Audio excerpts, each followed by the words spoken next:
How is my coding family today?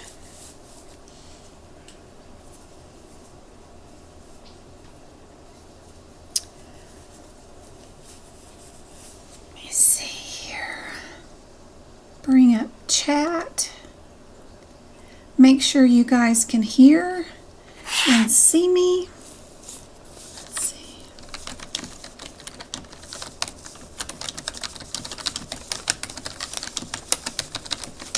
Just checking to see if you guys can see our starting screen and hear me yet.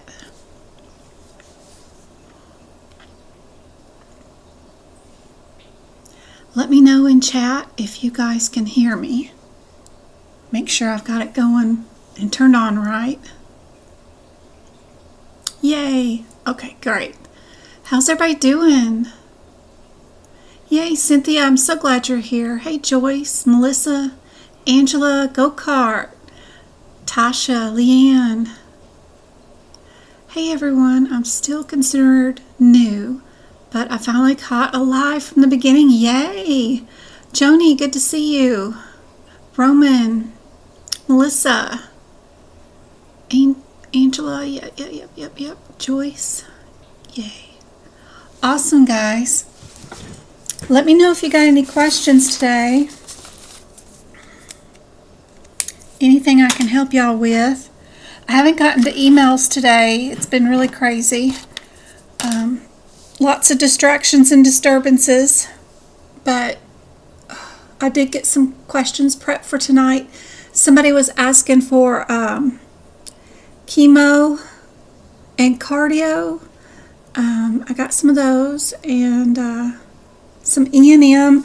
I can't get a new question posted on my community tab. I don't know. I tried one question 5 times and it just wouldn't let me post it. I don't know what's going on.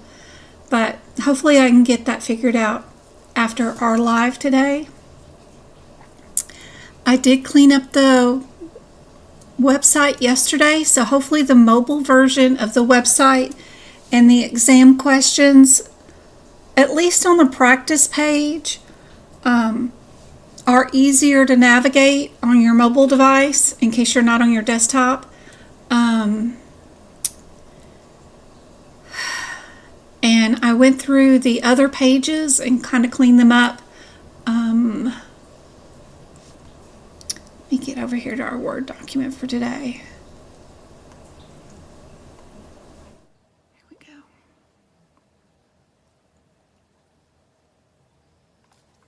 I was watching a video and you said Medicare does not recognize CPT codes. That's correct. They don't pay on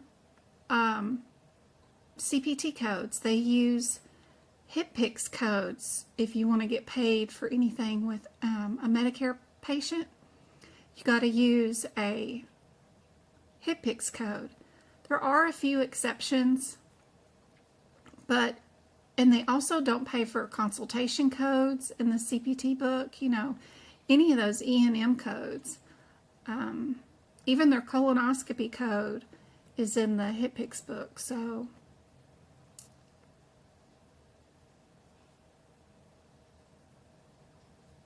if your practice question ever says anything about the patient being Medicare, then go on and eliminate anything in the CPT range and look for codes that start with an alphabetical numerical number first, like A or J or G.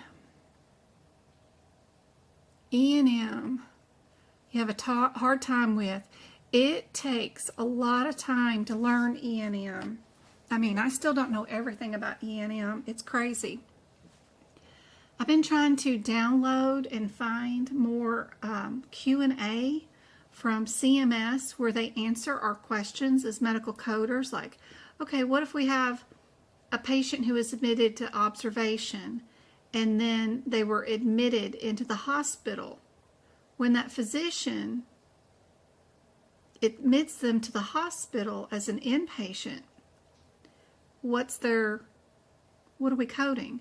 It's supposed to be a subsequent code, right? Because they first saw them in the ER and they admitted them there to observation, you'd build the observation code, of course, and then when you admit them to the hospital, you couldn't resolve whatever issue they were having by watching them, and they were degrading, and it ended up to where you're going to have to admit them. The second time that physician goes in to see them and decides, or third time, whatever, and decides to admit them, the second one would be subsequent. That came from CMS, a Q&A webinar that they did in 2023. Sometimes it's just a webinar where they do the Q&A, but eventually somebody will type up the question and the answers from AMA or CMS, and we'll get a PDF on that. But finding those PDFs is challenging, and I'm trying to. And then where am I going to put them, you know, and store them? So still thinking on that. I've been adding them to the E&M page of my membership on my website. And then doing a few screenshots in our Discord too. So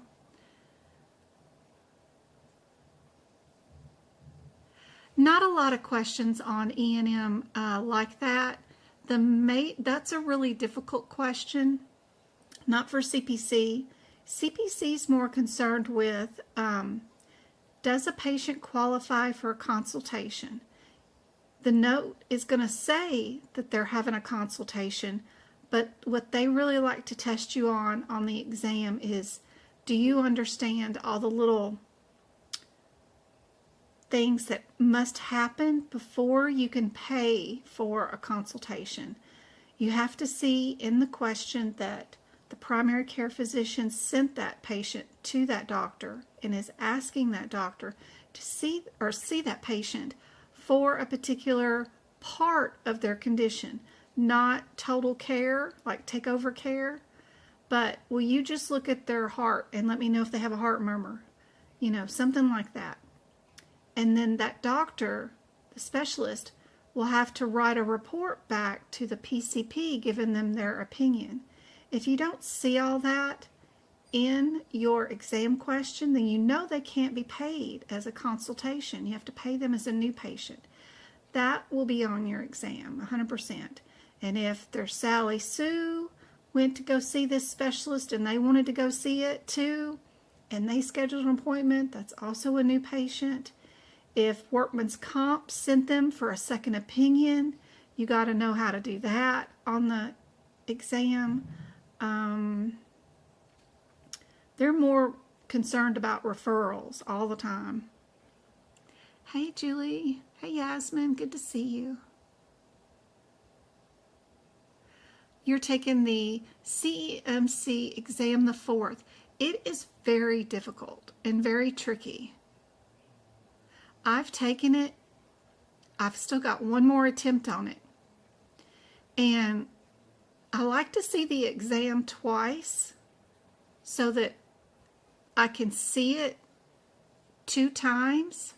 And I usually intentionally fail the first attempt, which I tried to do, of course, on the first time I took it, but I did not intentionally mean to fail it in the score that I got, meaning I didn't even understand more of the questions that I thought I did. And I had the course too. So I'm a little nervous about taking it again, but I will. I got to finish that. It seems to be pretty difficult. And I've had another student take it too, who I tutored. I was in Texas with, and I met her. I don't know if y'all remember. And she's taken it and hasn't passed yet either. So I'm like, this one's difficult. It's really difficult. I think it's going to be more challenging than what I anticipated. I'm not sure. But it seems to be pretty challenging.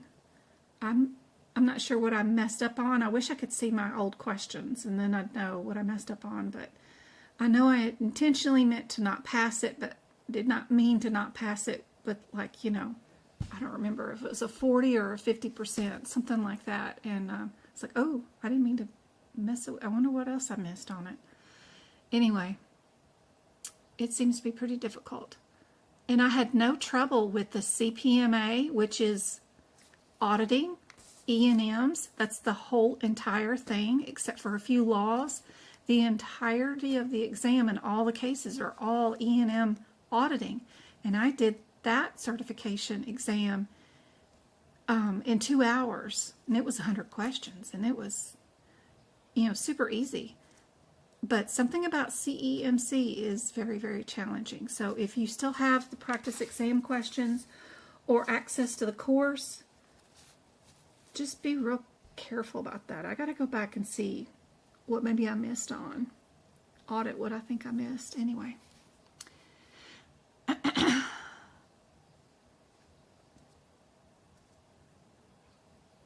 Yes. Yes. Yep. If you got medical assisting courses, absolutely submit that.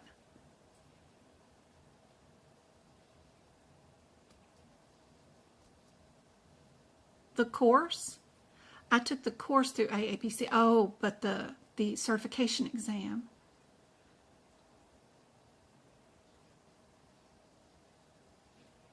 The CAC through NAAC.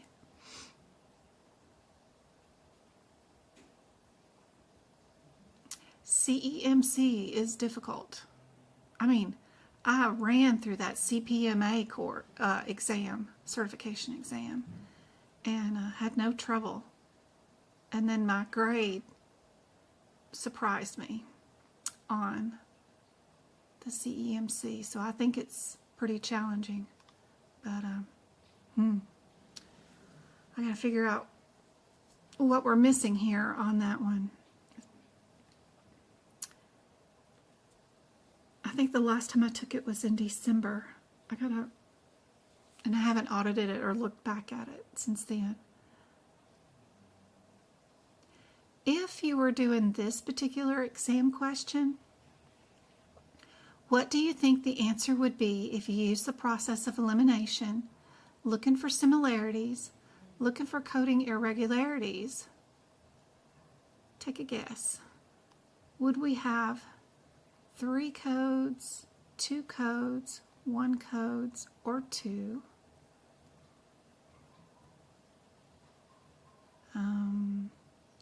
We got this G code in 2 answers. We got this CPT code in 3 of the answers. And we have the M code in 3 of the answers. If we like the 3 and 3, then D would be your answer. But we have 2 answers that start out with the very same first code, which is always a hint usually. So, interesting. Just put in chat what you guys think is your suggestion on what you would pick it. And then we'll go look at the question in just a second. Also, let me know in chat where you're from and when you're planning on taking your next exam. Oh, thanks. Go Cart. I didn't realize that the mobile part of the application or the website is something that I could edit too. So I figured out, I've only had the website, 2 or 3 years now? Now I figured it out. Oh, I changed this screen and that shows me the nightmare that is the mobile part of my website. Oh, okay. And then you got to reformat every single word, everything you put on the website. Everything's got to be reformatted. Anyway.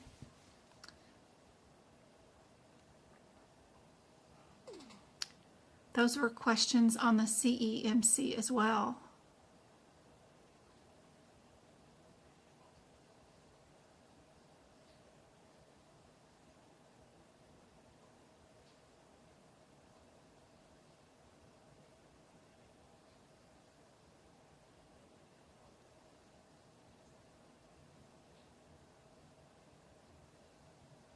Arlington, Texas in June. Awesome. California, June. I'm going to need to learn the process of elimination. Awesome.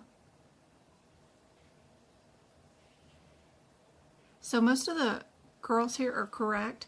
For this process of elimination, more than anything, AAPC has it on their website that if the answer starts off with the same answer in it, pay attention to that, because that's super important. There's just one difference between these two answers, A and B, and that's the addition of this code to go along with it. What's more likely the answer? With AAPC, it's more likely to be a conservative answer.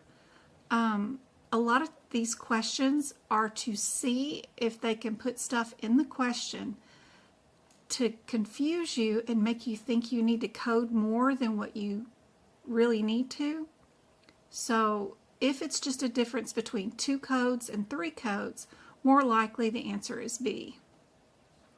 But the one other pattern that I do see in this question is that we have, because I look for patterns, my brain just does that. I see that we've got, so there's 2 ways that I see that you could do this process of elimination. And this one's by looking for similarities. The other one was looking for which answers start off with the same answer. This one is looking for similarities also, but in a different way. And if I color code them, you can see that there's 3 answers that have the M code, and then there's 3 answers that have the 906 code. And if you take those 2 things, combine them, then you've got the answer D. Let me see if it's Travis. This Jennifer? Hi, this is Wendy from Home Health. I'm calling regarding Cynthia. Yeah. Hi, I was calling to schedule for physical therapy tomorrow. Great. What time? I'd like to come out sometime between 1 and 3. Will that work for you guys? Yeah, that's perfect. We'll see you then. Yeah, I'll give you a call when I'm on my way over. Okay, great. All right, bye-bye. Bye-bye. Sorry, it was home health, physical therapy for my mom. They're going to come out tomorrow.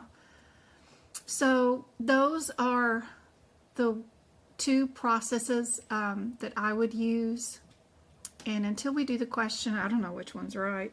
But more likely, it's the first one that I did where you see that the answers start off with the same 2 answers. And if AAPC is writing the question, this is more likely what the differences are, is those 2. Anyway, let's check out our question.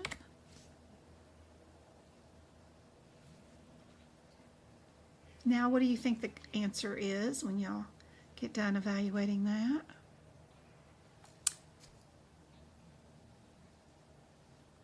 Awesome, Jen. I hope that's helpful. Texas, CEMC in May. Oh, I got to get back on that. Let's see what...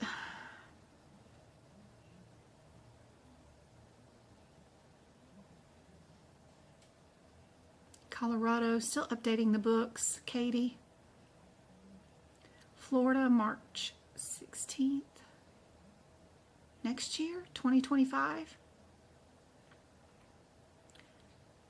Southern Cali. Then you're going to my CPC and CPMA. CPMA, Joyce, I have a study guide already made for it. What it is a collection of the practice exam questions that I remember being relatable to my CPMA, meaning that there was a question on the CPMA exam that was over the subject matter that this particular practice question is over. Of course, they're going to rewrite it and have it in a different format. It's not going to be the exact same thing, but it's a collection of almost everything that I can remember that was on those exams. I took it twice, failed it the first time, just so I could see it the second time. Did it the second time in 2 hours, passed. So I've already got that one ready. New York. Thinking about 2024, 2025, Idaho. Awesome. Hey, Ida. I need to retake. I just want to be sure since I felt it the first time, Kitty. I know.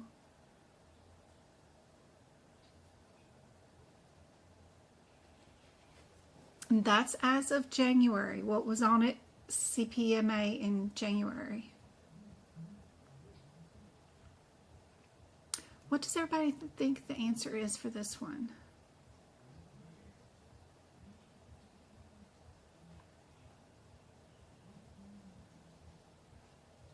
Still staying with your B's?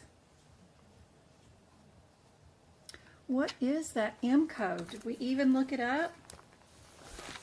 What is our M0201? Did you go look at it and see if you needed to bill it? M0201, what is it? It's under the header of medical services. 0201. Administration of a pneumococcal influenza, hepatitis B, COVID vaccine inside the patient's home.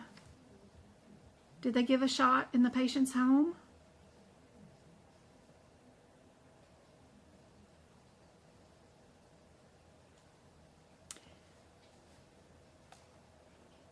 Anybody want to change their answer? Where is the chapstick?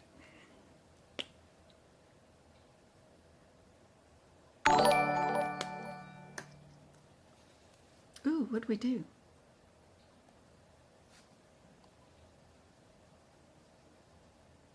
The home, we would bill telehealth? No.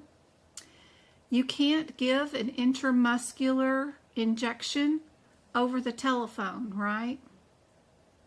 So this must be a home visit in the patient's home. So we are going to bill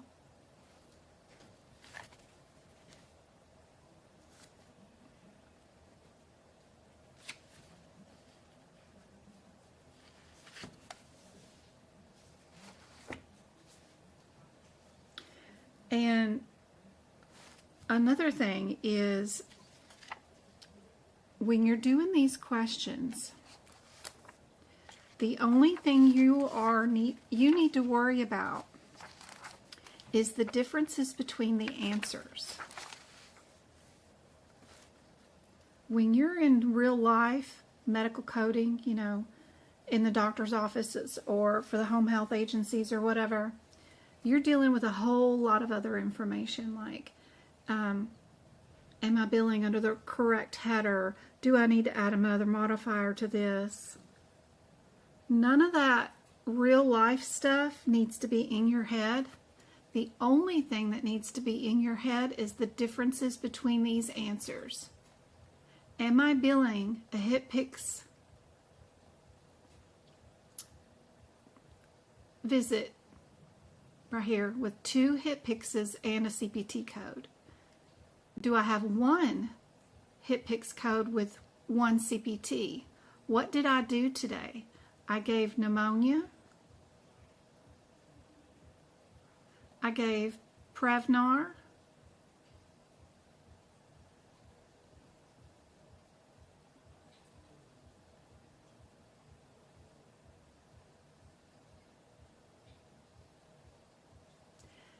Do you know what Prevnar is?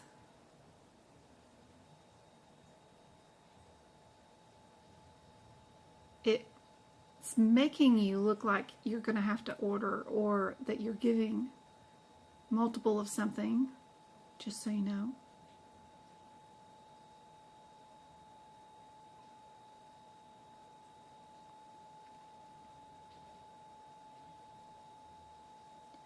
The 9 is the administration of pneumonia vaccine.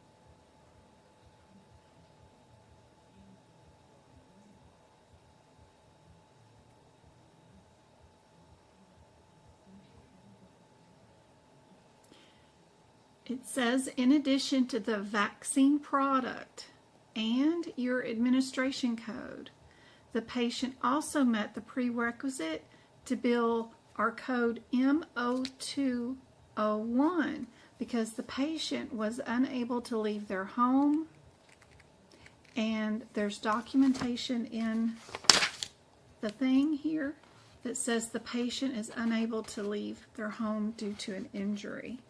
And that's just to show you that is the reason why they were able to add the bonus code for the administration of pneumonia, influenza, COVID vaccine, patient home,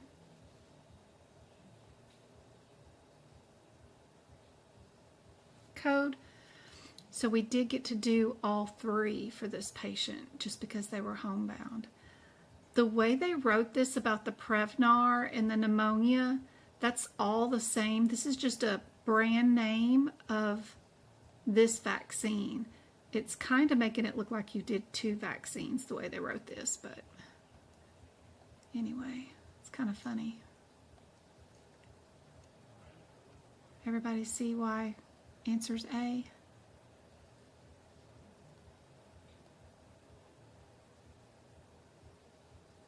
Yeah. Let's see. Yeah, it should be. This code was in the coding clinic for 2021 Q3. It just may be harder for you to find. It's kind of a weird. It's right after M0100.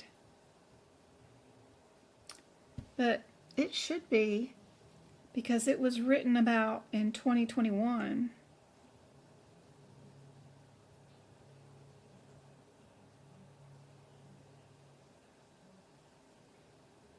Well, it says pneumonia. It could be any shot. It doesn't really matter. It could be pneumonia. It could be influenza. It could be a hepatitis B shot. It could be a COVID vaccine.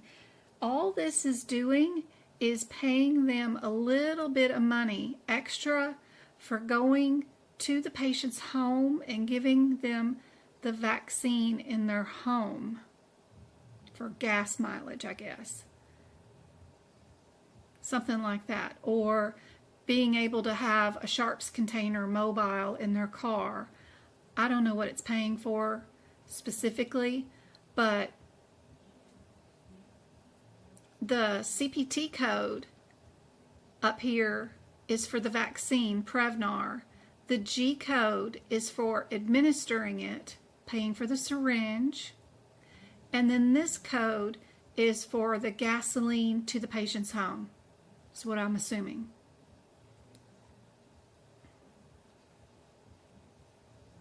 We're not billing an office visit or anything like that.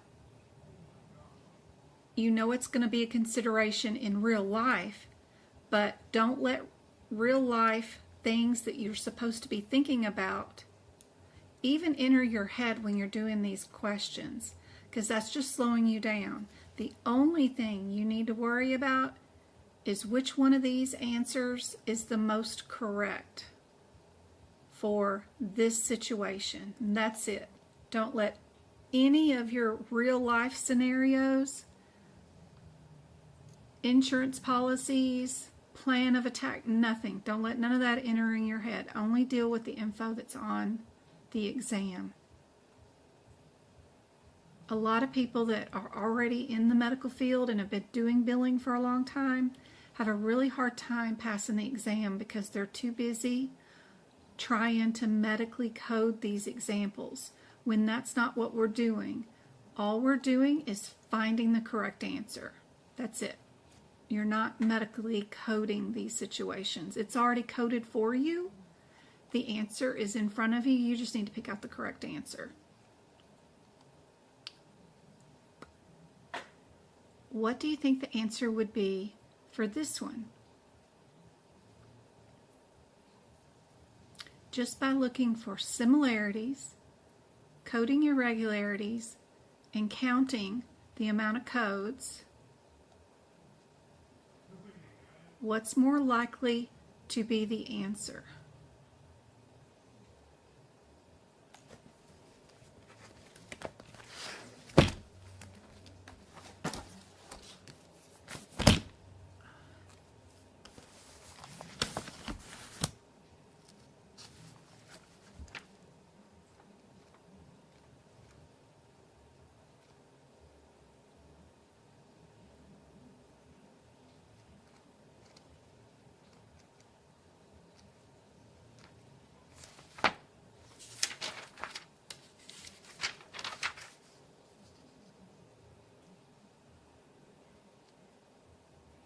Codes are always misplaced.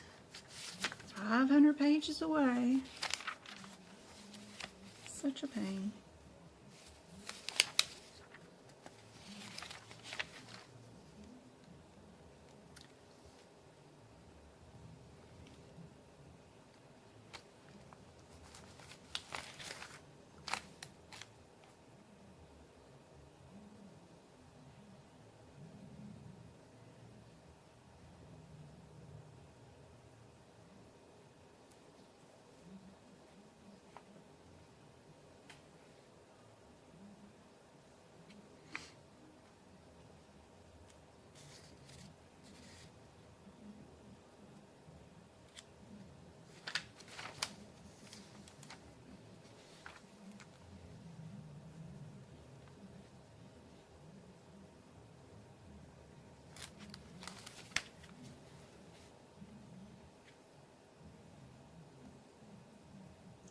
Got some B's, D's, and C's. Oh my. Well, looking at this, what I see is, oops, we've got two answers that start off with the same answer.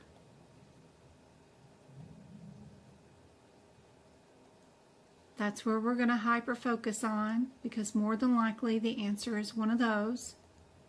There's a difference between those two answers, and they're trying to see if we know what the difference is, and it's just the difference between this 18 and this 20. Run to those two codes and see what your difference is. What's the difference between those two codes? Type it in chat. What's your one-word difference? After you spend 30 minutes trying to find them because they're all out of sequence, right? What's your differences?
Age is one easy one. The 18 is for 6 months to 4 years. And then the 20 code is good for 12 years and older. So all we really have to do is look up our differences in our patient's age. And that's the only thing we got to look at in our question. is just how old is our patient. If they're, older than 6 or whatever, then we know our answer is C. And we move on to our next question. Don't go looking for things that, you should be billing with it, whatever. Don't. The only thing we're charged to do is find the correct answer. 82, we know our answer is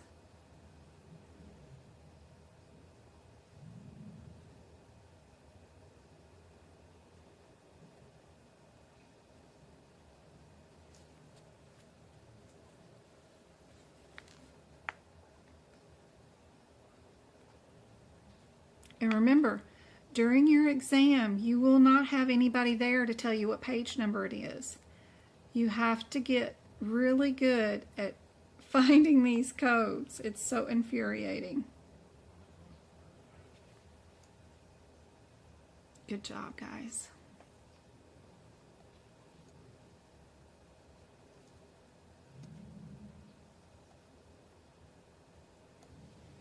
We have 42 on and 25 likes on the YouTube live so far. Thank you, guys. That lets YouTube know y'all are happy with my very unprofessional attempt here to help you guys on YouTube. Hopefully the stream will get better after I retire and I'm home all the time. Maybe I can get things more professional looking. What do you guys think the answer might be if you were just faced with these different answers? We've got 2 that have a 59 modifier, and then we have 2 that have an XS. We have 2 answers with 80 and 2 with 85. Are you going to look up your differences between your modifiers or just the CPT codes at first? 453. 453. 80 and 85. What is your one-word differences between these? I love my digestive notes. I did a really good job on those last year. They are awesome. Don't forget that decision tree on the colonoscopy on the previous page with the differences between the therapeutic and diagnostic colonoscopy will probably be on somebody's exam if you're taking CPC anytime soon. If you got your one-word differences between your 80 and your 85,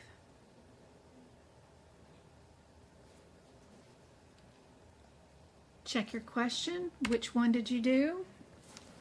Only look for that difference between those CPT codes. Don't look for anything else.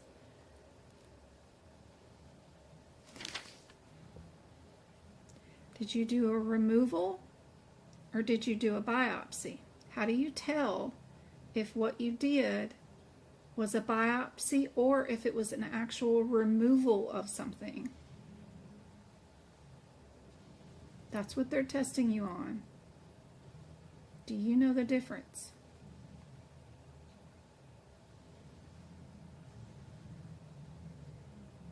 And which modifier would you put on it? Because we do have a Medicare patient. That's usually the only insurance information that's on a CPC one. I've seen a Blue Cross Blue Shield patient mentioned before, and that just means whatever the answer is, it's going to be a CPT.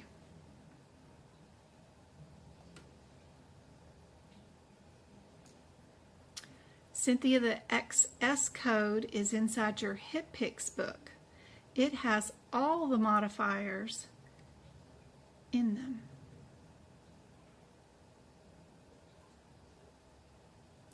I didn't make it last year, Millie. I just never got a chance to do it. It was so crazy last year. I never did make that one. That's why I made it the first thing that I did in 2024. But if you purchase Lab or Path or Medicine section, of course you get those pages with the numbers on them listed. But yeah, for 2023 I never did make that document. I have it done. It's just going through the entire book and taking a picture of every single one of those red codes, and you have to crop the pictures, and it's a lot of work to make make that document, and I just fell behind and never did get to do that. But I made a point to do it first thing for 2024, so.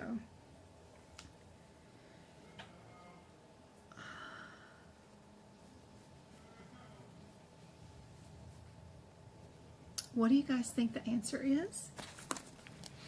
Type it in chat. Let me know what you think. Also, the more you type, the more likely you are to win a YouTube membership. I'll be giving away 5 of them pretty soon. So make sure you chat often.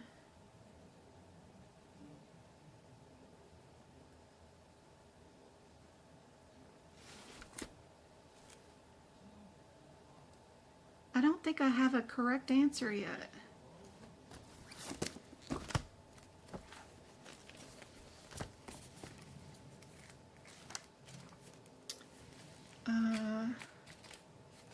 If you run to your HitPix book, you can go look up the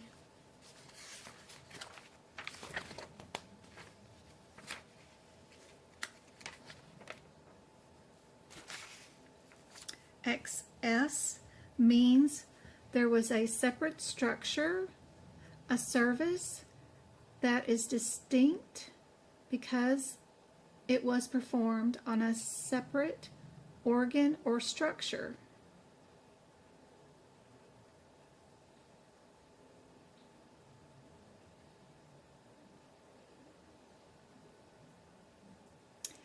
XS is defined as a subset of the modifier 59.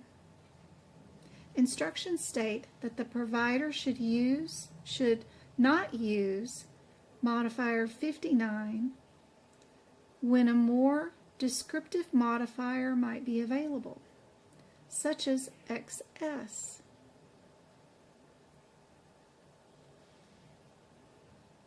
For certain codes at high risk for incorrect billing,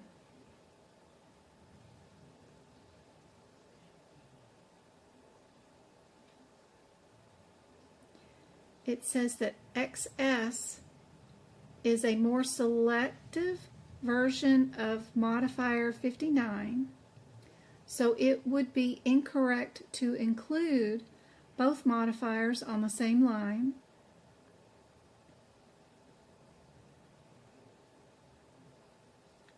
That was a useless sentence. We knew that.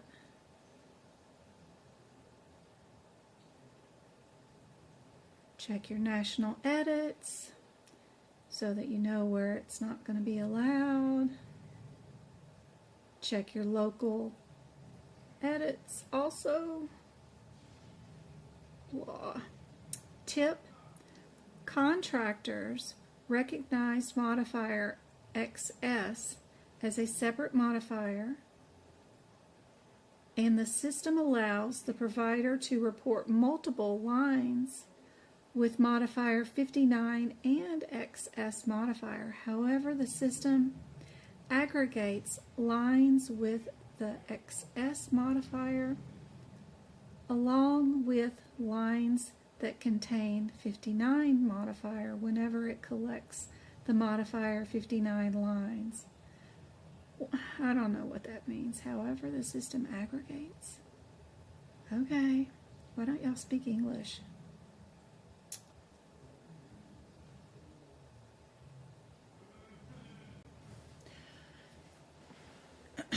I'm assuming the XS would go on a HitPix code, and the 59 would go on a CPT code because it is a CPT code modifier, is my assumptions here.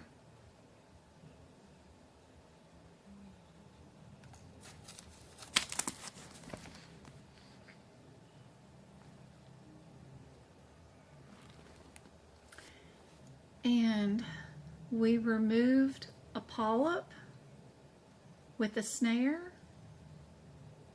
So we know we did 45380, and I would pick the one with the CPT modifier since we're using CPT.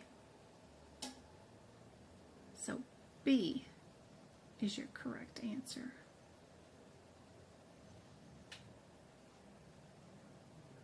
And wherever this lovely policy is where Medicare wants this code to have 59 modifier.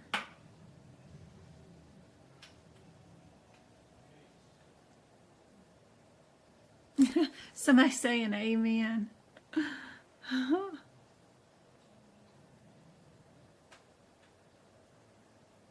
You're very welcome. Yeah, that sentence about the system aggregates the line with XS modifier along with the lines containing 59 modifier whenever it collects the modifier 59 line. That makes no sense. How confusing can you create a sentence? I'll have to take it word by word and I'll figure it out. But I can't do it right now. I don't know what they mean by that sentence. That's the last sentence in the modifiers descriptor. But I'll figure it out. But I'll have to go research it and figure out what the heck they mean by that sentence, because I have no idea. That's a huge run-on sentence that I can't visualize. I can't see what they're talking about, so I have to go research it. Yeah, I don't either. I feel like they never speak English. I know. Oh my gosh, Katie. You know what I found today? Oh my gosh, I wonder if I still have it up. There's a place on the CPT AMA site where they give you each CPT code.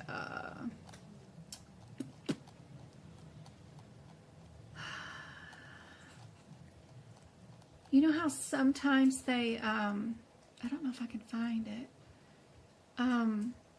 they update the codes and they delete certain codes and add new descriptions.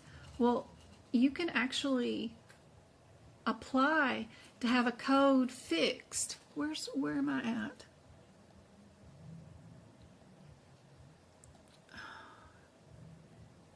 There we go. You can come to the AMA place right here and you can apply to have a new code made. You can change it or lobby to have certain statements changed. And they give you the format so that you can change the description on these.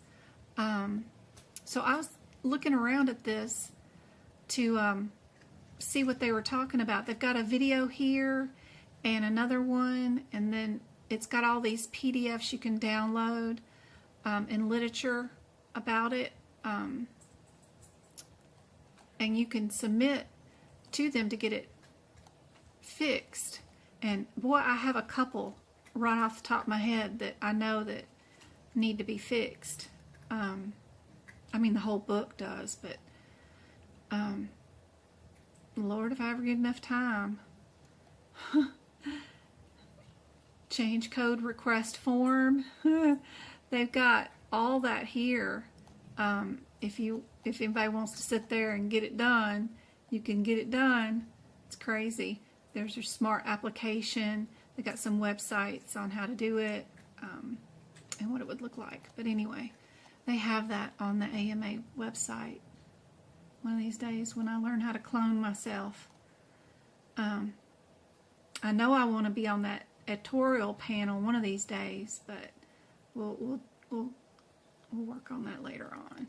but I didn't know that was here. What I was trying to find was all these CPT assistants where the new codes show up, and you usually have to buy a book about it, but they do publish the info free.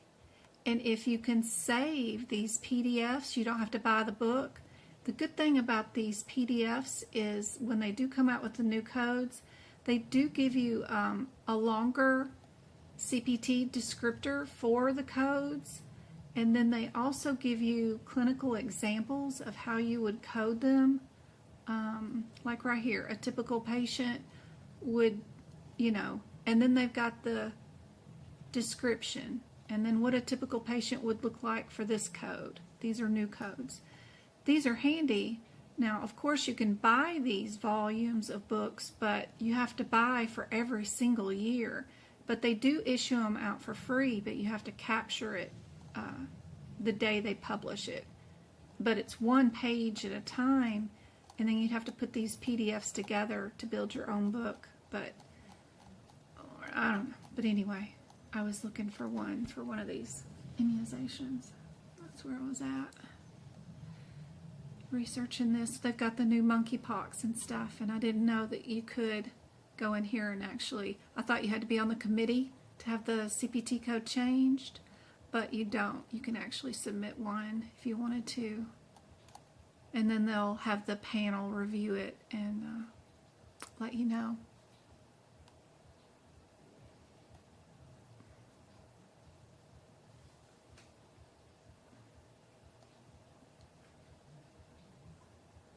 You would have used the XS. Since it's a HitPix modifier, I'm assuming it goes on HitPixes. You know their modifiers are separated. The only ones that are in the CPT book are the only ones we can use for CPT codes. And then we've got the HitPix codes that go with the HitPix stuff. So that's what I'm assuming with this question for sure. And the Medicare thing, of course, is going to throw you off because it was a Medicare patient. But your only options for answers are CPT codes. So we've already thrown out the HitPix thing because we're having to bill a CPT code because there is no HitPix code, obviously, for this procedure. So that was your propaganda, was the Medicare name in this. It's misleading information to see if you know the difference between coding CPT codes and modifiers and not confusing that with a HitPix code and a HitPix modifier. And only the inexperienced would bill like that. So that's why that's in there, is to mislead you. So yep, keep your HitPix codes with your HitPix and keep your CPT codes with your CPT codes, but I could be totally wrong. That's what I'm assuming. All right, another one. 59 modifier, 25 modifier, XU, or both options A and C. A and C would get you the 59 with the XU. What do you think the answer is just based off of AAPC's tendencies?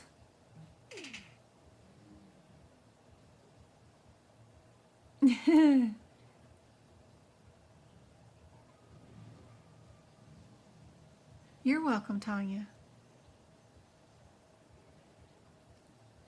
I don't suggest any tabs. The things that I tab in the book are like that colonoscopy decision tree. I like having that one tabbed. I also like having tabbed in integumentary the page that has the chart in it, that like if you have 2 biopsies that were shaved on 2 different lesions, what's my answer? What if I do 3 punch biopsies on 3 different lesions? What's my answer? I have that one tabbed.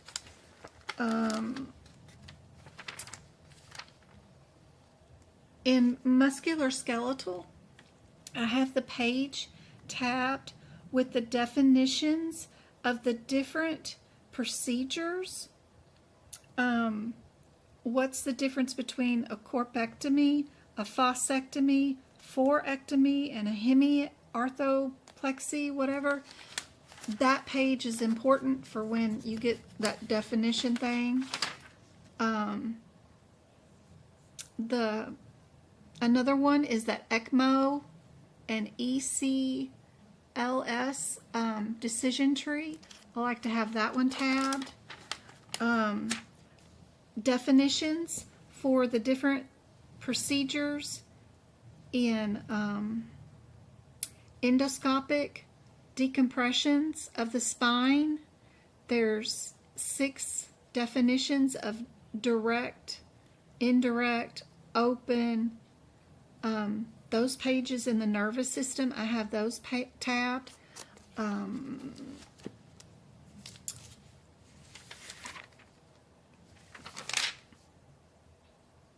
The definitions between the different ultrasounds, mode A, mode M, B scan, and real-time scan, those definitions in radiology, I have that page tabbed. That's helpful.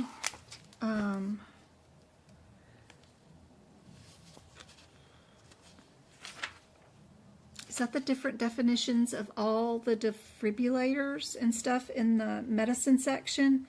There's 2 full pages of different devices, and they also define the attendance surveillance, the type of leadless device, a single lead device, a dual lead device, all those definitions of the interrogation and evaluation, the differences between the pacemaker, the implantable defibrillator, sub-Q cardiac rhythm monitors.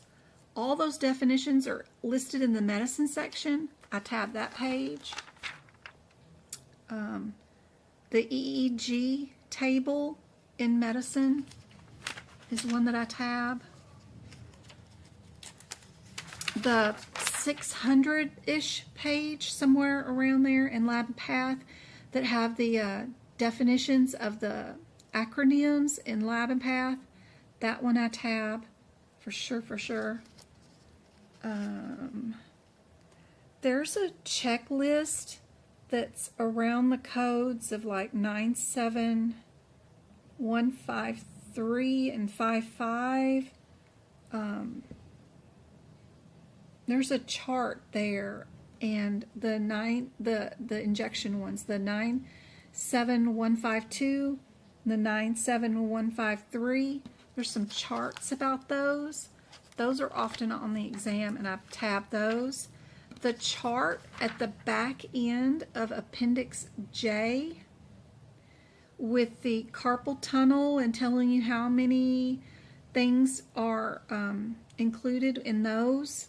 It's the last page in Appendix J. I tabbed that one. That's super helpful to be able to run to that one quickly. I said that one. Did I do? There's something in E&M somewhere. It's the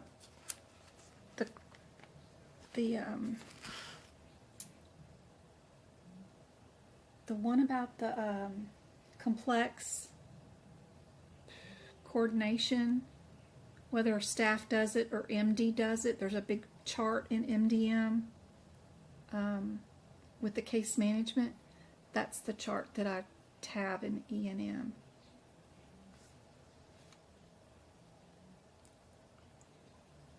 Yes, you can use little arrows, absolutely. D is what I would also pick as my possible answer for this question. But let's check it out and see what we did. Oops, move that, delete, and hit that.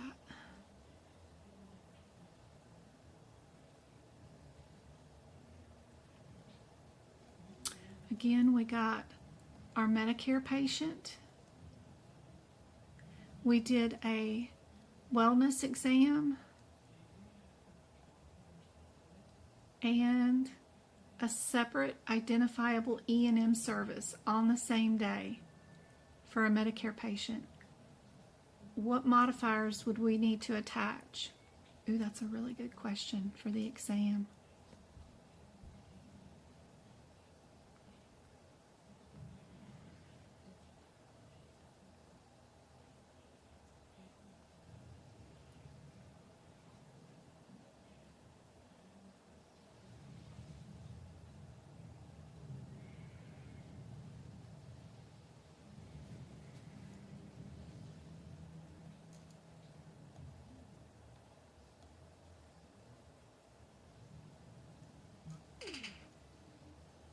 Phone's going off already.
Sorry guys, just having to reply back to somebody. B, everybody, even knowing what AAPC's most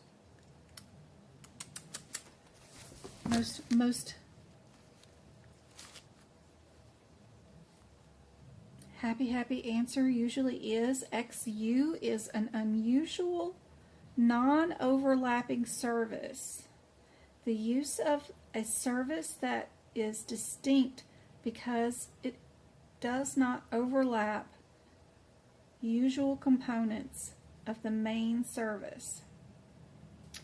Contractors recognize modifier XU as a separate modifier, and a system allows the provider to report multiple lines with modifier 59 and XU modifier.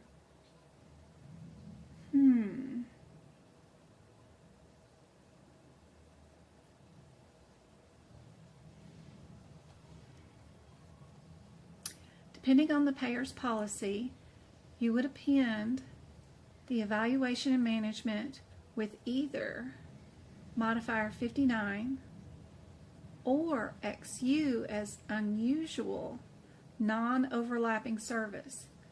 The modifier would override the edit and prevent E&M services that usually prevents the E&M services from being paid for an annual wellness at the same time, seeing the same practitioner on the same data service. So it's or, it's not and.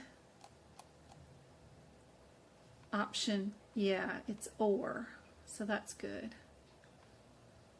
So we would, with Medicare, we don't do the same normal 25 modifier that we normally do with CPT codes, because what kind of code is this annual wellness exam for a Medicare patient? Y'all all forgot what kind of code is it? What code is it? This annual wellness is going to be what kind of code? In fact, y'all can go find what the code is. Nope, it's not going to be an E&M code.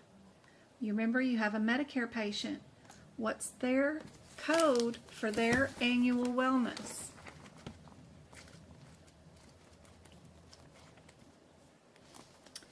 G something, isn't it? GO201 or I don't know, something. What would it be?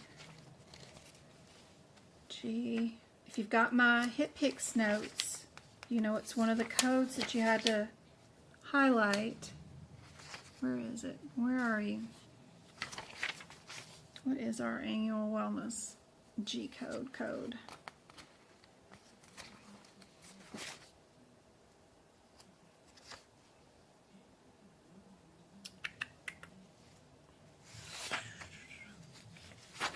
Is it? I can just Google it probably faster than I can find it. Because I'm looking in the 2024 book and I don't have the book notes done. What is our...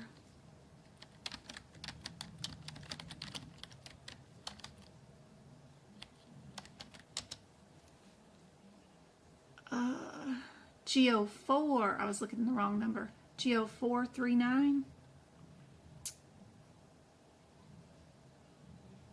GO439. I was getting there. GO439. Somewhere around there. Yeah, G. This would have been GO439. What modifier do you add to GO439? It's definitely not 25 because that's a CPT code modifier, right? XU, because the question right here said or. And then they had additional service. I don't know what it could have been.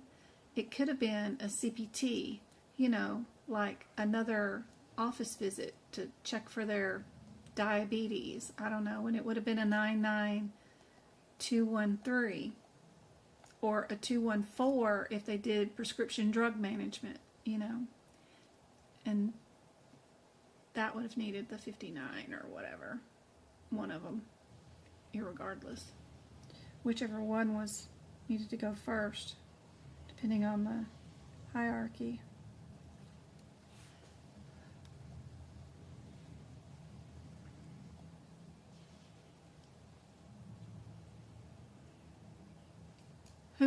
Who's taking their exam tomorrow? Is it tomorrow? Oh, Deborah said good luck to everybody. Okay. It's good to see you. How are you doing? We're having fun. I'm stressing them out. Just giving them all kinds of stress tonight. Tricky questions.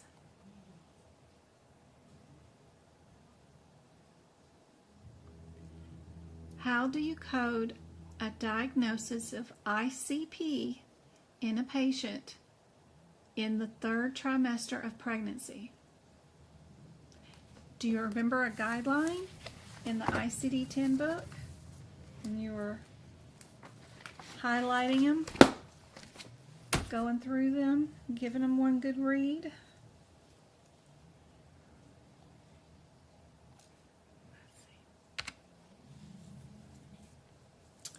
Are we going to be in the 026s? We have 3 answers there and 1 in the 090. This one has 6 digits. This one has 5, 6, and 5.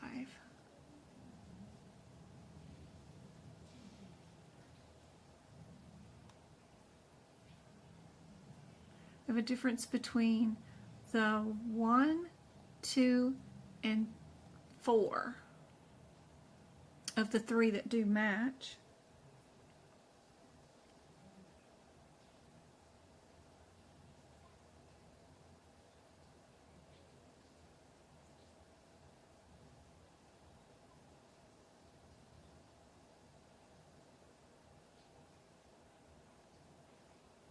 We've got 2 that end in the number 3 that I notice.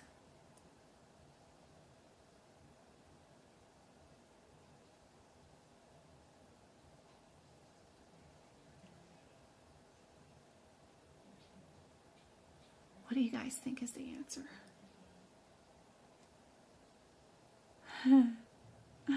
That's great, Virginia. I hope I can help you out. We got more questions for tonight. Let's give out some subscriptions. Be sure and comment and chat which letter you think the answer is, and let me toss some money to YouTube here. Thanks for liking the YouTube for today. Also, we still have 39 people on and we have 30 likes. Virginia, Nikki, Sam, Kristen. It's kind of like Padme. Congrats, guys. I hope this helps out. Did you receive? I'm sure I did. I haven't looked at my emails in 2 days. I was talking to the girls today that I have not checked my emails. It's been busy. But it's stuck in queue. That's the hard part, is some of those file sizes are too large to send through the email. I have that issue all the time. Everybody wants me to change my email and send it to me this way, and I'm like, I cannot send my files by email. Either you put in your correct email when you purchase them so that you can instantly download, or it isn't coming to you, because I can't switch emails. It just doesn't, these files are way too big. So probably what you're sending me is too big, and you can send me a link to it on your drive. I'll have access to the drive, but just that one file, if you wanted to do it that way, or you have to find a way to divide it up into little bitty chunks and send it in like 4 different emails, which is a pain. You're very welcome, Virginia.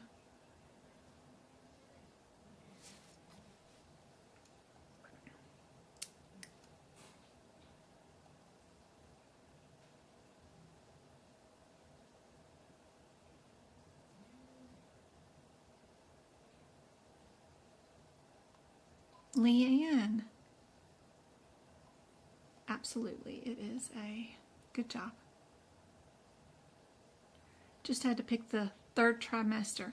You know you're going to end in a 3 if you know already that all the pregnancy codes, 6-digit, is what trimester they're in. You see how handy that information would be during your exam? You would not have to look up a lot of things if you understood that one little commonality, because you could eliminate answers really quickly. And many times on the exam, that number on the 6-digit on the pregnancy ones was different with each answer. It was either 1, 2, 3, or a 9. So all you had to do was match your 6-digit, and you could pick your answer out on the OB questions and move on. It was super easy if you knew that. So be sure you know that for the exam. It'll make the OB question a whole lot easier.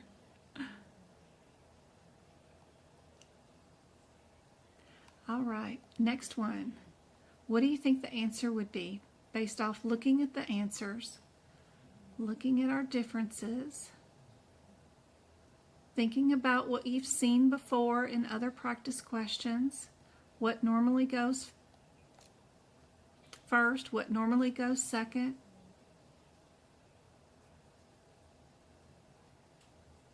if there is 2 codes in your answer? What do you guys think the answer would be? Just put it in chat. And click the wrong letter. It happens more than you think. Go Cart. Thanks, Cynthia.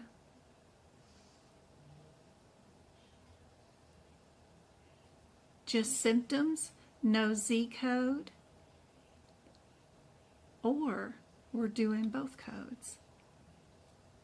Cool. Let's see what we got going on today.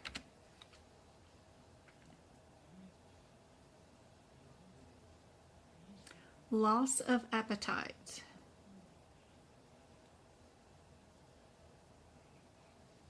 Now what do you think the answer is? You will go cart. I'm telling you, 2%, there's going to be a couple of questions you're going to do with it. That's why I say you start off your exam with 85% that you can get correct, no matter what you do. Because you're going to transpose an answer that you think is C to a B. It's just going to happen. Something's going to, whatever, it just happens. You're also going to have a set amount of questions on the exam that no matter how much you know about medical coding, you're never going to get the answer right. And then there's shock and awe questions that are just going to, you can't get right.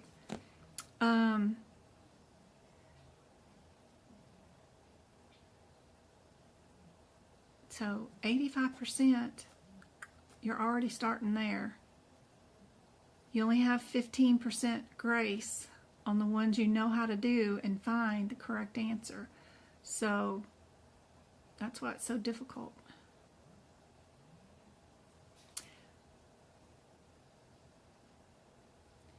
Anytime you see this word, what will always be in your answer?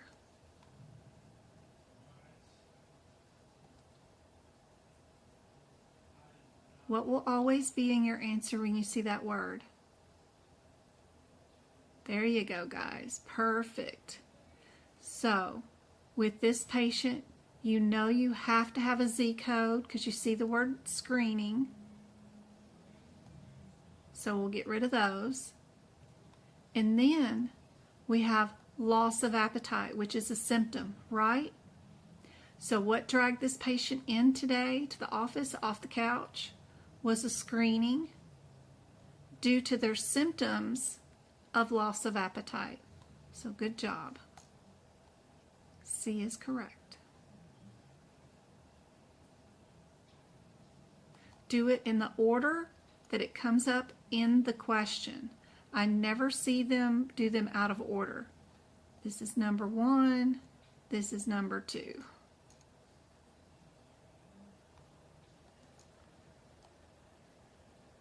Also, just another little tip. All right.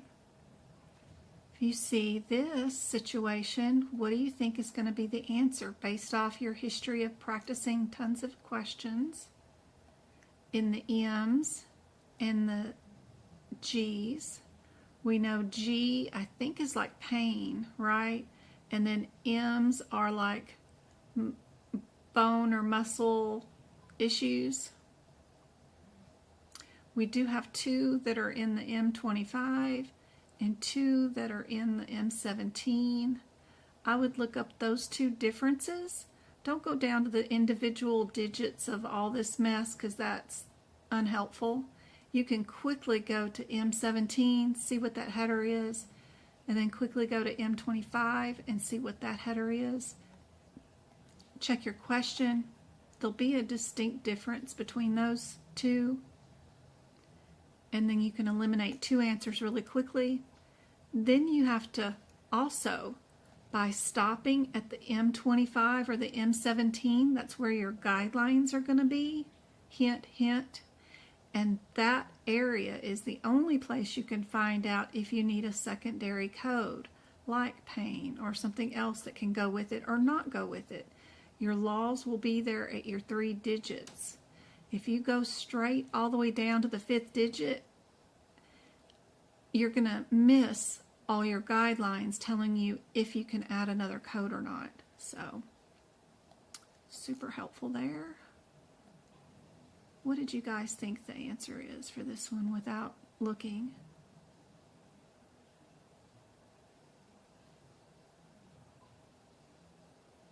COC is so difficult, I'm sure. I was 2 points off. That's amazing. No. That's a really good score. 68. You were 2 questions away. That's amazing. Good job. Now you're going to crush it next time. You're going to get it. Absolutely. They are very, very tricky. You know where they got you at is tiny little minute little things between some of those CPT code differences.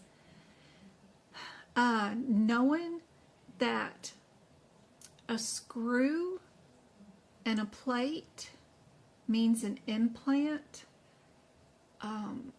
it's kind of crazy. Tiny little details in some of those procedures. Let's see about this question though.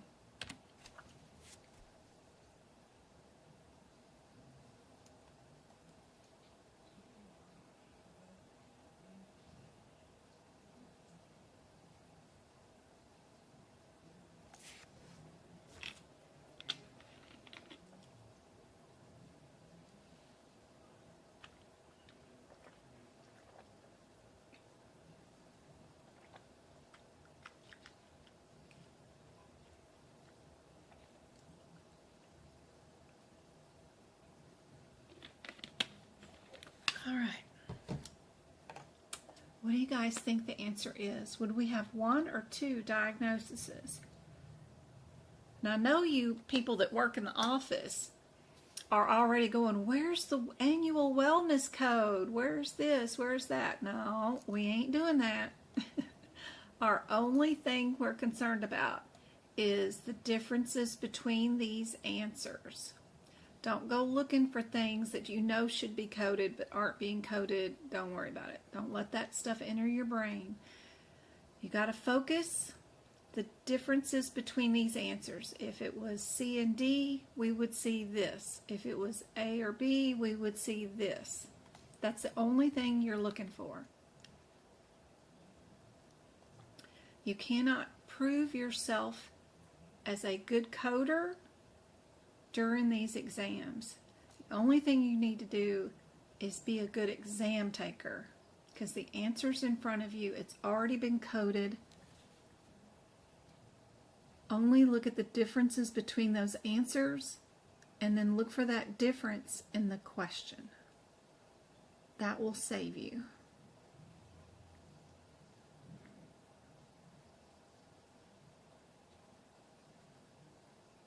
I still don't see a correct answer.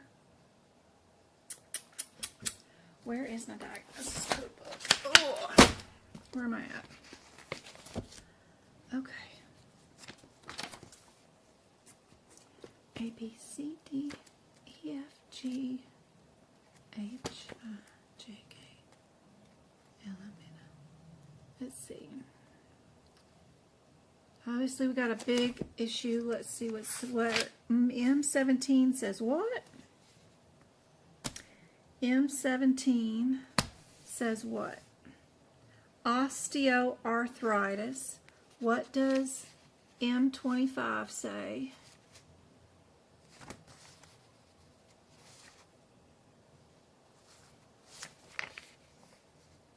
NOS, not otherwise specified. Oof.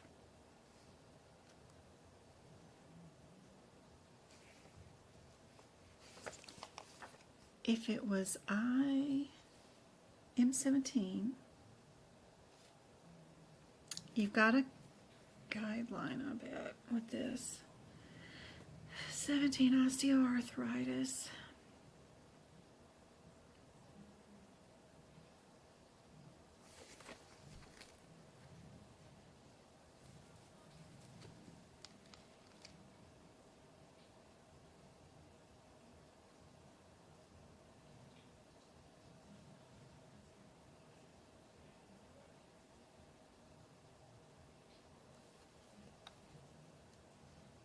No, still don't see a correct answer in chat.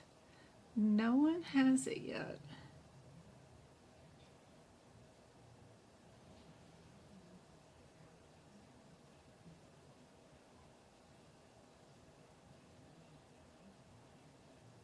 Maybe.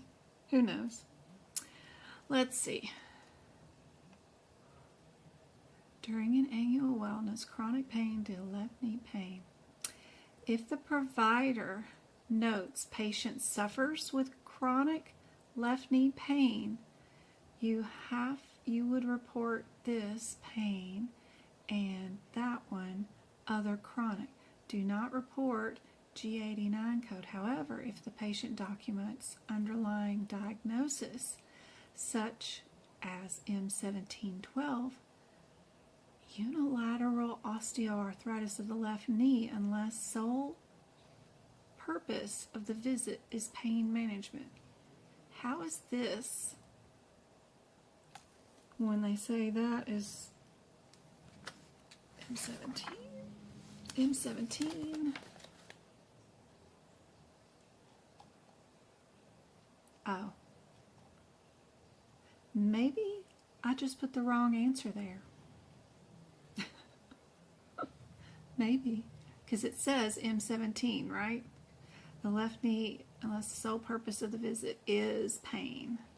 So yeah, I probably just put the wrong answer down. Maybe. Because the rationale does say the 17. Could be that I'm just trying to drive y'all nuts. If the patient suffers with chronic knee pain, you would report 25.526. If the provider says the suffers with chronic left knee pain, you would report, well, maybe I didn't. I don't know. And then here it says if it is primary arthritis, but we don't know underlying definitive diagnosis. Do we know if she has with osteoarthritis? Do we know if it's primary arthritis of the knee? Because it says, well,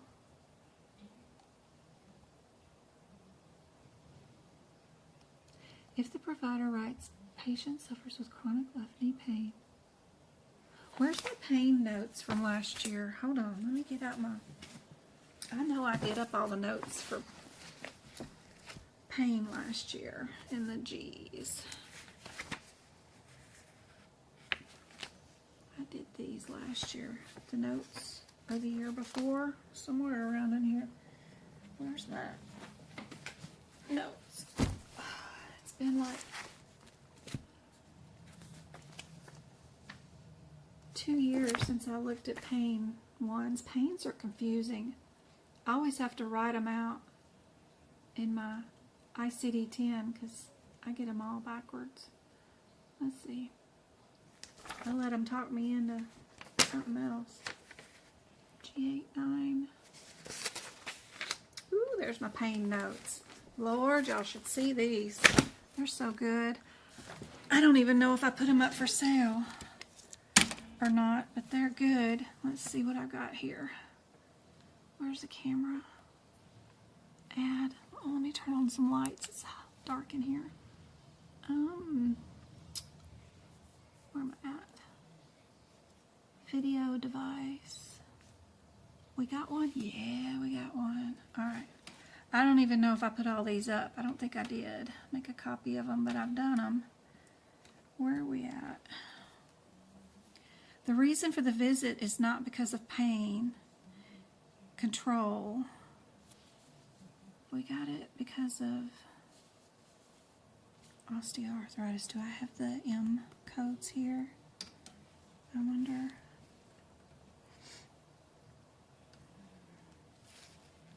There's the joint pain, neck, syndromes,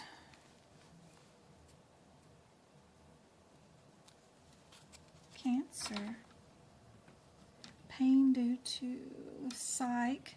I think that used to be on the CPC exam, the pain due to a psychological reason. Here's one for G89 for low back pain due to trauma, steroid injections. The M is second, G is first, but they're here today for pain management, right? Tumor, not helpful, not yet. Anybody else got any ideas? How are y'all reading that rationale? Are you reading the rationale that B is the correct answer or C? Because it says the pain wasn't the main reason for the visit. It's confusing. I hate the way they write these things. If a provider notes patient suffers with chronic left knee pain, you would report M25, 5 thing, pain of the knee, and then other chronic pain. But M25 is an NOS diagnosis, right? That's crazy. Oh, where's the M's? The M's are this way. I wonder if I got anything under the M's.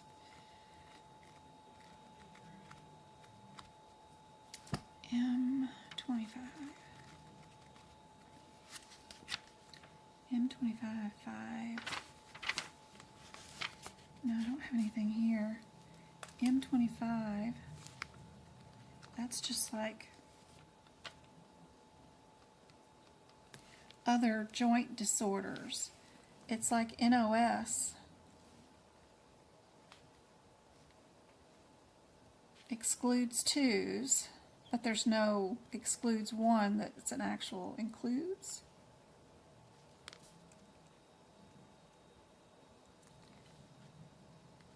Joint disorder, not elsewhere classified. You don't use the M17. The osteoarthritis of the knee. Boy, I bet that gets everybody on the exam.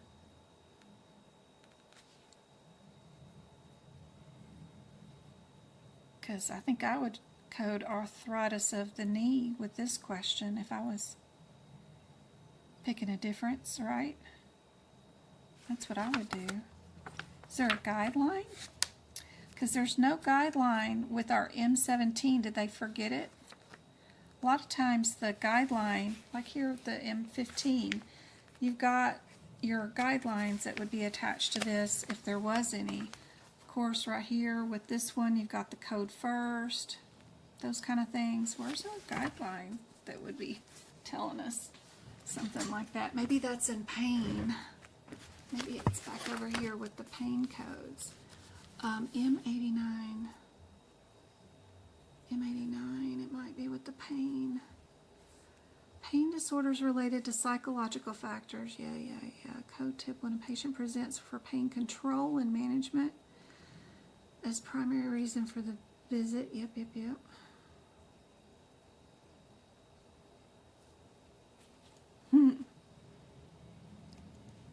Sorry guys, I'm not much help with this question, but I bet it's a reason why everybody gets this one wrong.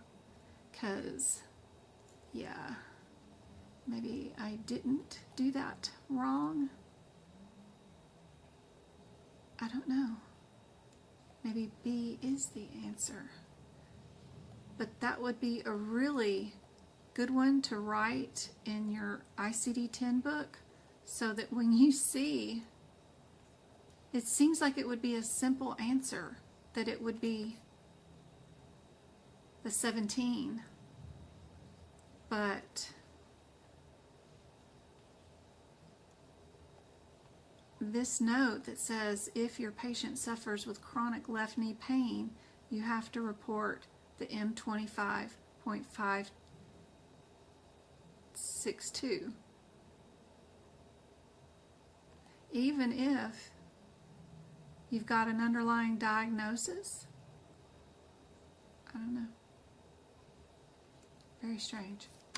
I could spend all day on this. I'll look up some more stuff on it. We can do it again tomorrow night. Modifiers, more modifiers. 62, 66, 26, and TC.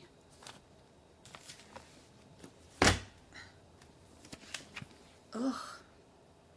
Where the hell is that guideline at? Look. I bet it's up here, these guidelines. Chronic. Chronic pain is classified as G89.2. There is no time frame. Yeah.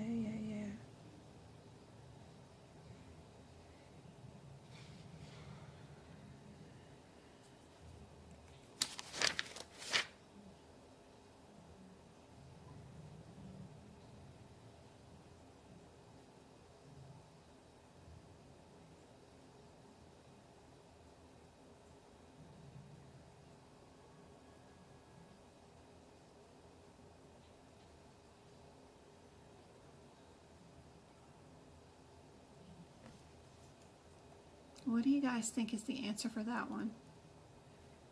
The way I understand it is that if the encounter is for pain management, that's the only time you code. Yeah, I know that as far as the G going first, but I'm just curious whether this is a M17 code or if it's the M25 code. It's killing me. YouTube, we saw me struggle and give me the free subscription. That's awesome, Victoria. Elbow. It says elbow. Isn't that crazy? Yeah, pain wasn't the reason for the visit. Is osteoarthritis the reason for the pain? It says with osteoarthritis, but they could have arthritis anywhere in their body, but it doesn't say arthritis of the knee, like due to arthritis of the knee. It just says with. Is it because of that? I don't know. I gotta do some more research on it, guys. I'm sorry.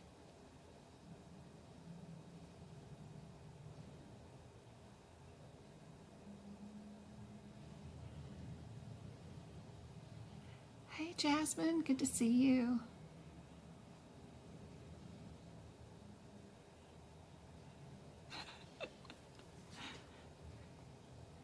B was the answer that I thought it was. Where did I get this one from? I wonder. I probably still have the question up.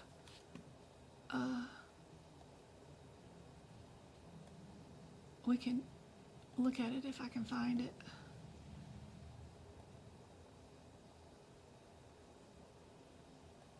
I wonder which page I got it from.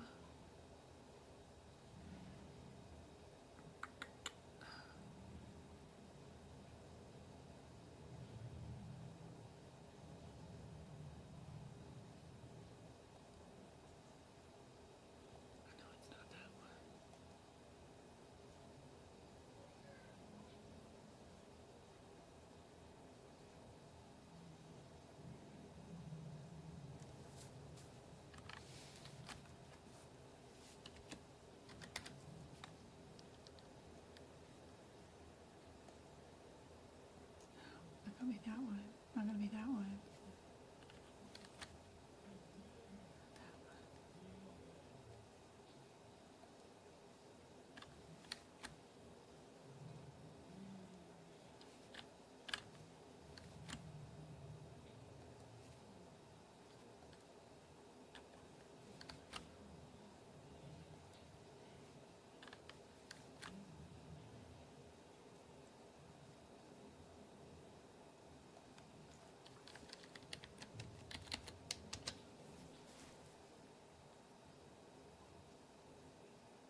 I'm coming. All right. Modifier, physician's component for services conducted on equipment not owned by the physician. Be careful with that one. What do you guys think the answer is?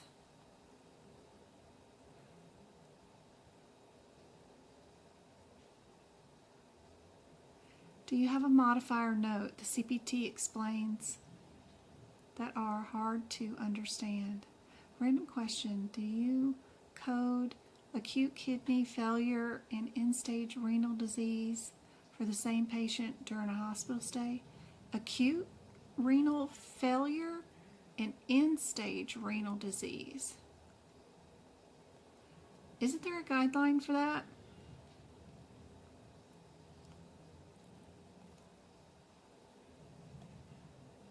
Anytime you bill for physician's component, it's always 26.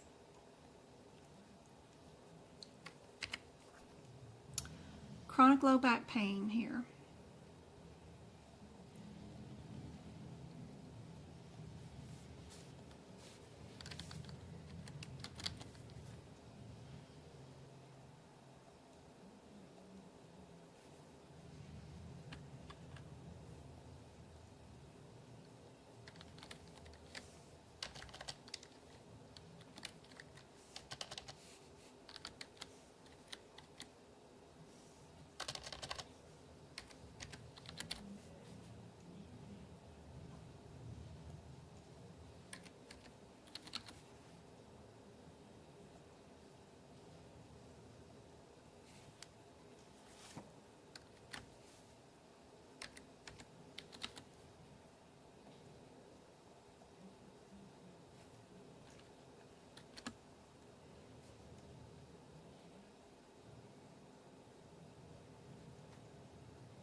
B, everybody, let's see.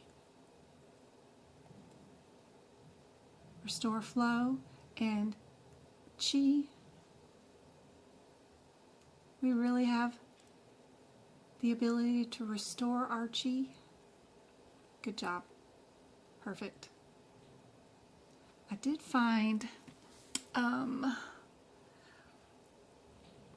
so our next question is going to be that.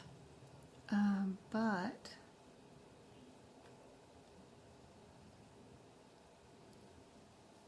can I bring this up? Yeah.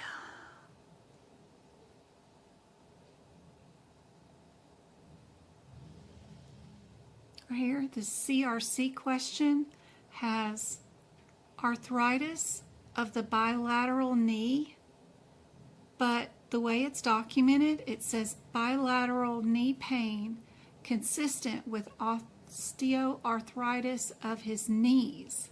That's very specific to the knees, and they did the M17 on that one.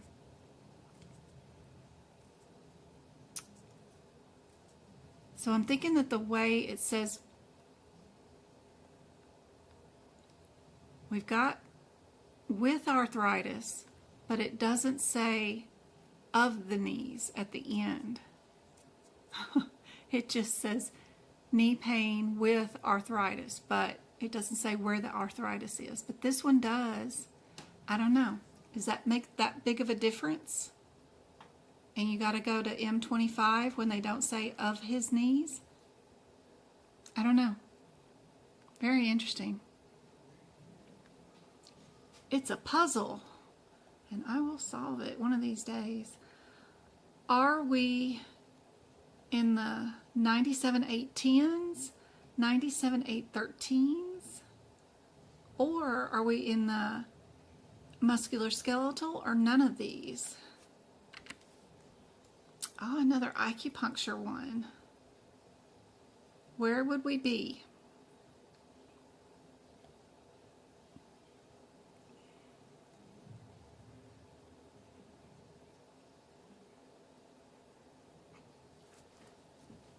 Let me look up your guideline for your CKD and end-stage renal disease. I know there is a thingy in here in your guideline book about that. Question.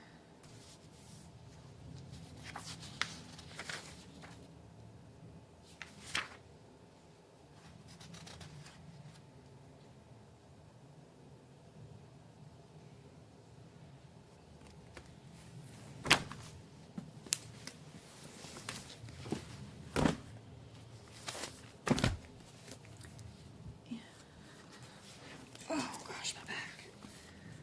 Lord.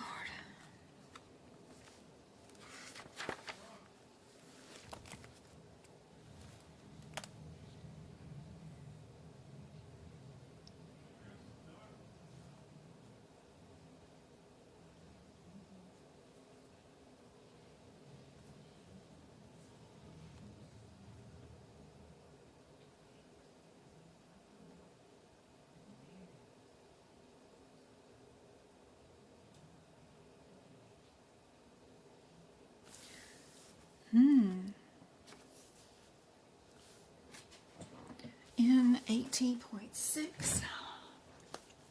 What do you guys think the answer is for this one?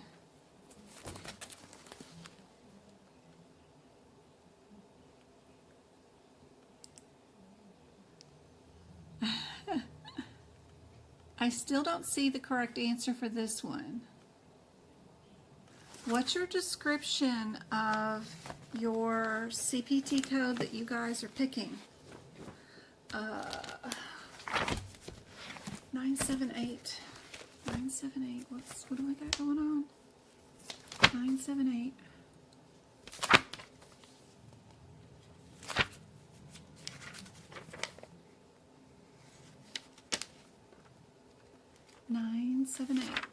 Where are you at? 10 and 13 for our acupuncture. Your what is your definition of, oops, I gotta delete the camera again. It decided to not work.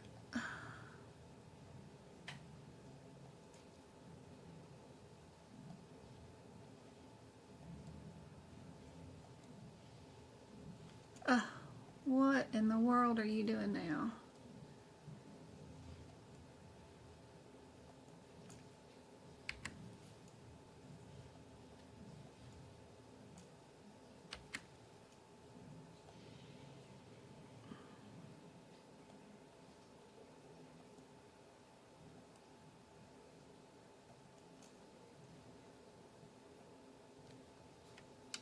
You've got a definition of acupuncture,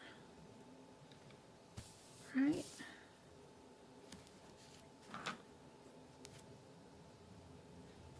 And what is the last sentence in your definitions? Remember how I tell you about the guidelines? Anytime there's a guideline for something, what is the most important sentence for it? Always the last dang sentence. That's what they test you on. What does that sentence say?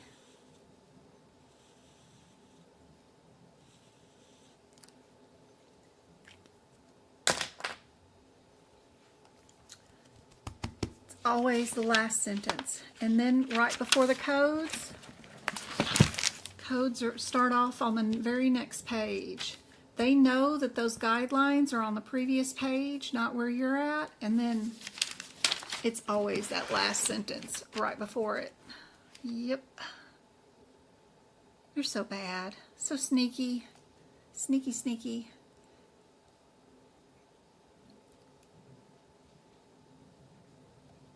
So, good, Tasha. Good, good, good. Y'all see it? You see that guideline?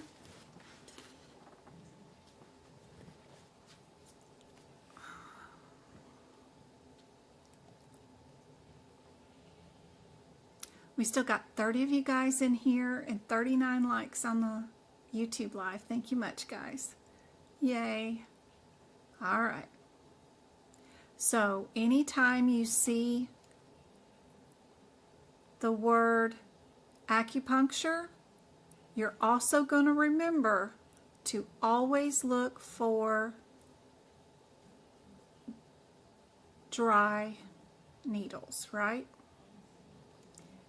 Without administering therapeutic agents.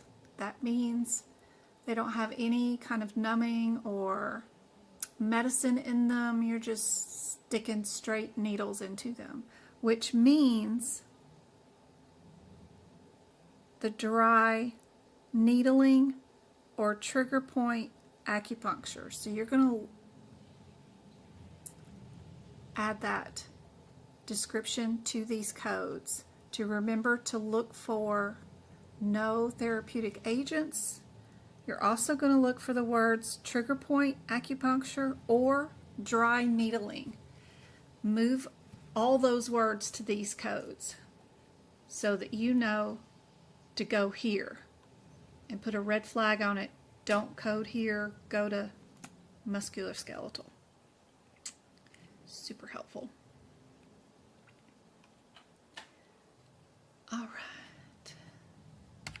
E&M. Are y'all's brains mush? We got another Medicare patient.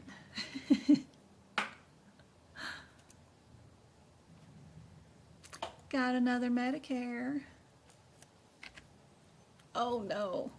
Is it the same one?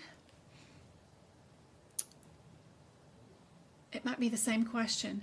Annual wellness, a separate identifiable one? Same question. That's just D. We know that one. We've been through that one. Sorry, guys. Dang it. I was hoping y'all'd have another E&M one.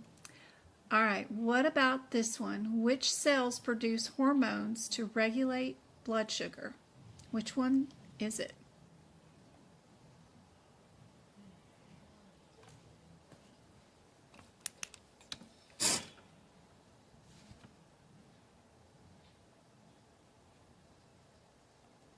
Good job.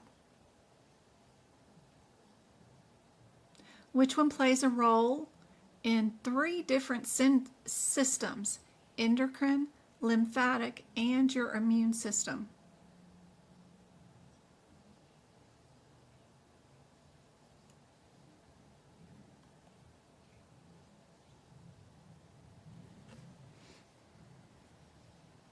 You got 3 of them that end in the word gland, one that looks like a beer.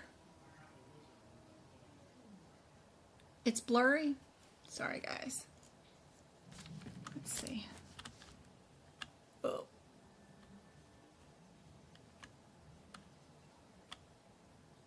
Is that helpful? It's still a little fuzzy, but I don't know what I did. But at least it's a little bit bigger. I have this thing over. What is that? Delete. Delete that. Okay. Maybe that'll be better. That looks clear. Sorry. I'm just gonna refresh the chat. See if that helps.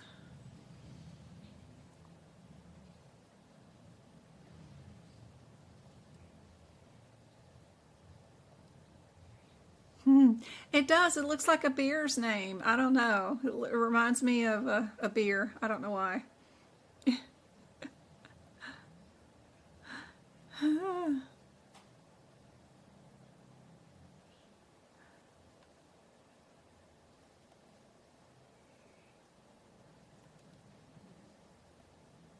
I don't see a correct answer with this one.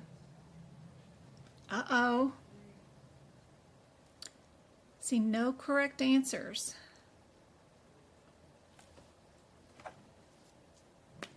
And it's not the beer. I'll give you that. It's not the beer. It's not the beer. There you go. There you go. There you go. There you go. Yes, your thalamus. Thymus, however you say it. It's in all three systems: endocrine, lymphatic, and immune system. Skin gland is in your reproductive. The beer is in your kidneys, right? And then pituitary is up in the brain somewhere.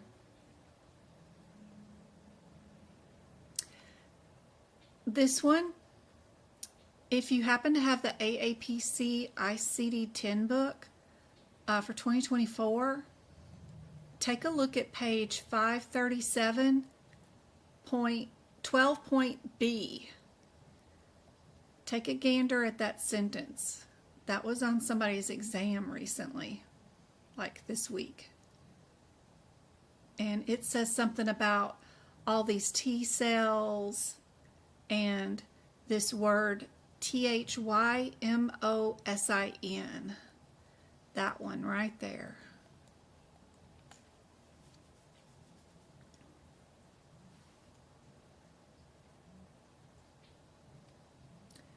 What's the function of the thyroid gland? They all say secrete, they all say hormones. The differences are body, metabolism, insulin, mood, immune.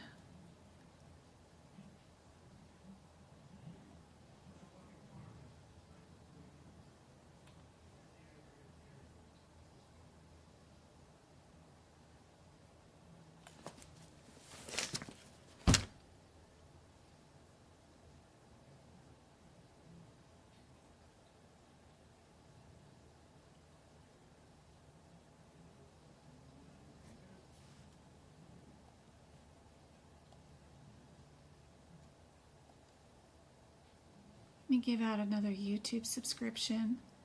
Going to have access to all my exclusive videos, the individual book prep videos, the old workshops that are older than 90 days. They have like 75 practice questions in them each. Great way to practice if you're taking your exam in the next 30, 60, 90 days. Be sure you're practicing those workshop videos. It's a great way to do 75 practice exam questions. Just pause the screen, set a timer, and give yourself a minute and 50 seconds and try to find all the codes and run to the answers. The answers are inside your manuals. So learn how to use your books to find the answers. That will help you out a whole bunch. MedCoder, you might be already a coder, but I hope that YouTube subscription for the next month helps you out a whole bunch. This one is A. Good job. E&M, oh boy. What is this code? Whoops, sorry. I don't know where I'm going. Trying to hit draw. Right here, right here, right here, and right here. What's going on there? We know we have an established patient here. We have a new patient here. We have just E&M here. But what's this 908, 32, and 34 code? What's going on there? 908. Psych or something, probably, because it's in the back here. 908, or is that an immunization? 908, where is that? Might be an immunization. 908.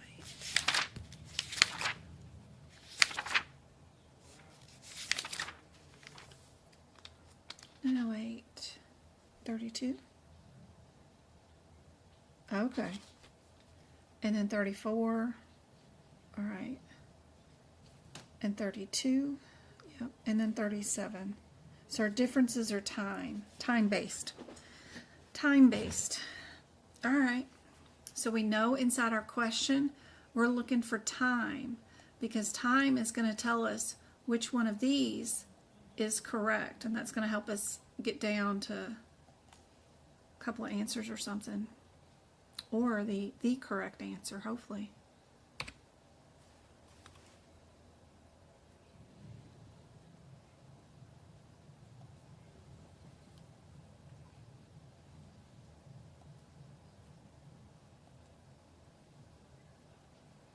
What do you guys think is the answer?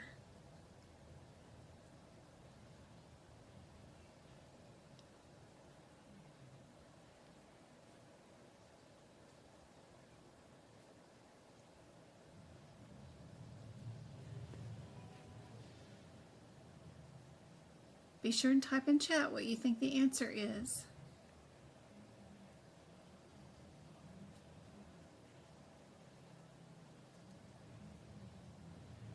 I still got 29 of you left. How many do we think?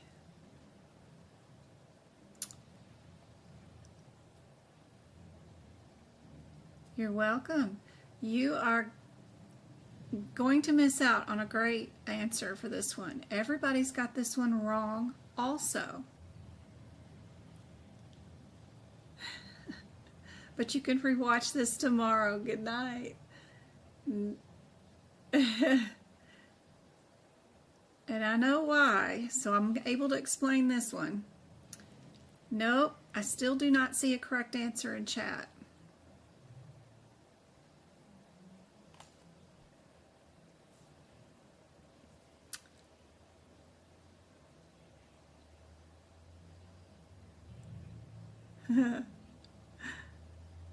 Miss Day, do you know why C is the correct answer? Why is C the correct answer? Put you on the spot.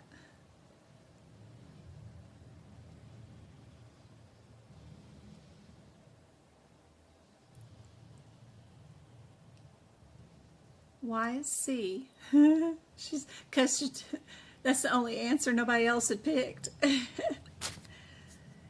It's because when you do psych visit with an E&M visit, maybe we're doing, their diabetes recheck or something like that. But we're also providing psychotherapy for them. Psychotherapy has to be calculated with time. And because you're using time to calculate psychotherapy, you are then forced to use MDM to calculate your other visit for your regular office visit. You cannot use time because you use time for psychotherapy. It's a guideline up in the front in your E&M section. I don't know what page number right now, but I promise it's there. And that's why they have C as this answer right here. When you're looking at these, you can tell you've got two that are, that. You've got the one, weirdo, that's going away. There's a reason why they have all these words written out like this, and it is unusual, and you've probably never seen that before on a question.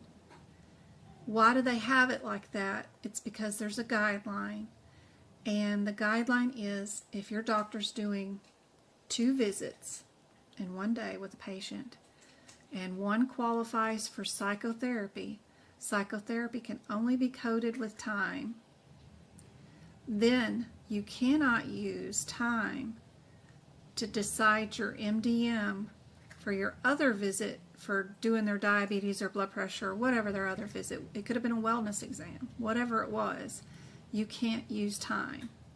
You have to use something else, which is MDM. So you can only do it based off of that.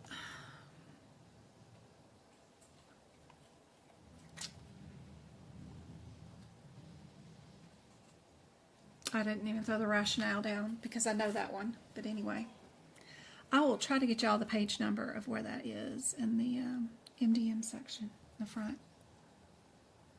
I used to have that, but today when I was just putting these questions down, I didn't do that. Got my answer from the coding clinic. What? When did Edith have it down? Good night, Angel. Somebody's got to go to work.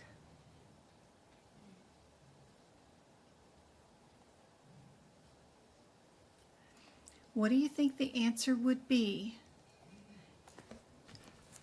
Without looking at the question, just utilizing the process of elimination, looking for similarities, and thinking about your modifiers.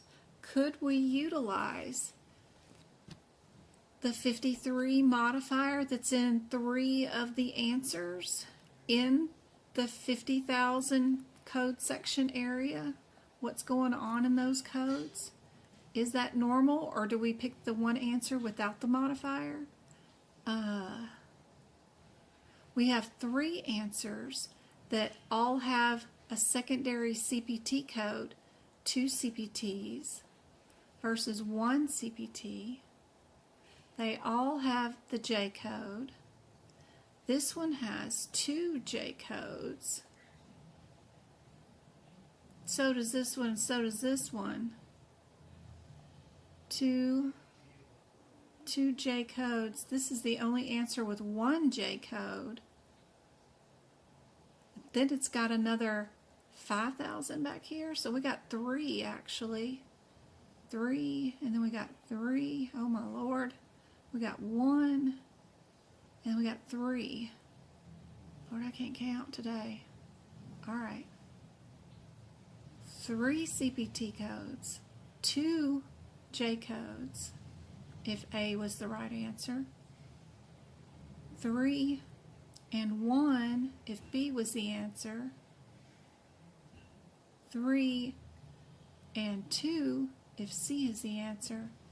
And 1 and 2 if D is the answer. Very interesting. But I like to, how many meds did I have to bill? That'll be helpful. Did I only have 1 med to bill, or did I have 2 meds to bill? That'll be helpful to know.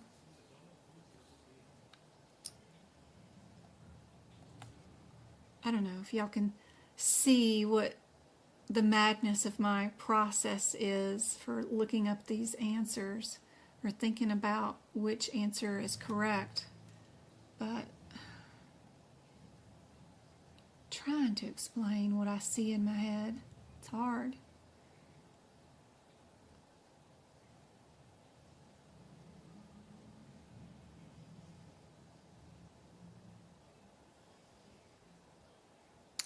We've got a failed attempt to insert an IUD with a successful insert of an IUD.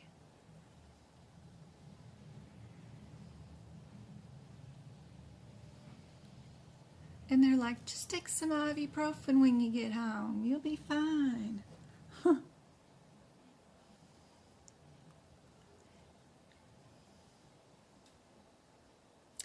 And the little guys, when they come in for theirs, they want to know where their pain meds are and the lidocaine is before they take off their undies. They're like, where's the lidocaine? I want the lidocaine cream first, and then you can do the injection, and then we women, we get nothing. No lidocaine. No nothing.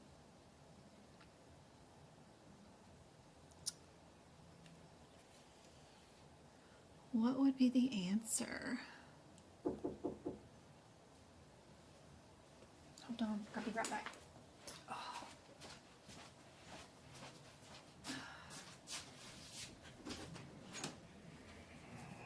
Did Mel leave already? Yeah, she's been gone. What's up? What? What? I got a replacement phone in here for her, so she can get turned on for you. Well, can I see what it looks like? Yeah. But you can't play with it because it's not set up yet. But it's nice. Let me see. John gave it to you. John gave it to me? Yeah, it's the one you deleted all of his games off of. Oh. Just that one. Oh, it's a Motorola. Yeah. Are those good? Yeah, that was fine. They're okay. Okay. What are you sad about, Travi? You're interrupting my lesson with my students. I'm sorry. What's up? Oh, What's up? What? Are you hungry? What do you want? What do you want? no. What? Did you have a bad day? Yeah, this freaking cheer practice sucked. Why? Did you need to learn that cheer? No, everyone's freaking like being so annoying. Why? Because they're like, They were being mean? Yes. Why? Cause they said like I'm freaking like annoying or like I'm weird or whatever. Yes. They know this. You're like, have you seen me for the last year? Right? Do you have your butterfly ring? Have some of my chocolate. Yeah. Where is it? As soon as I get done with the lesson, okay? All right, love you. Travis, sorry. My son wanted to have a visit for some reason. I didn't know both can be coded. Thank you. You're welcome, RHIT. Isn't that crazy? What do you guys think the answer is? I got C's, B's, and whatever else. I got Julie has the correct answer down for this one, which is A.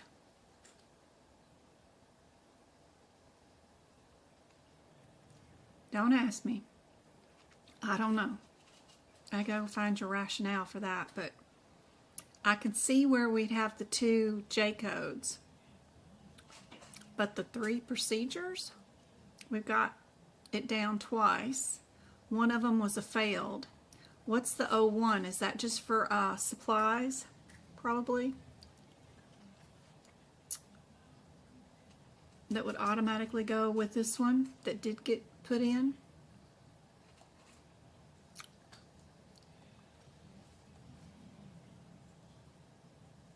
Anybody got time for infusions, or is this too much? We're getting pretty late. We can do the rest of these tomorrow night. I'll start another live tomorrow at 6:30. If y'all want to do, I have